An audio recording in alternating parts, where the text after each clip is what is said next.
कितना रोवताड़ू हमके जगावे खातिर, काश तनिका सरवने हो तू पावे खातिर, काश तनिका सरवने हो तू पावे खातिर। प्यार कईनी उम्र भर निभावे खातिर, प्यार कईनी उम्र भर निभावे खातिर, काश तनिका सरवने हो तू पावे खातिर, काश तनिका सरवने हो तू पावे खातिर।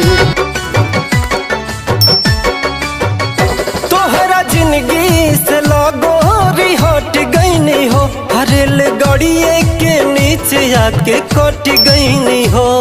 अब का बाड़ू परेशान तू बचावे खातिर, काश तनिका सरवने हो तू पावे खातिर।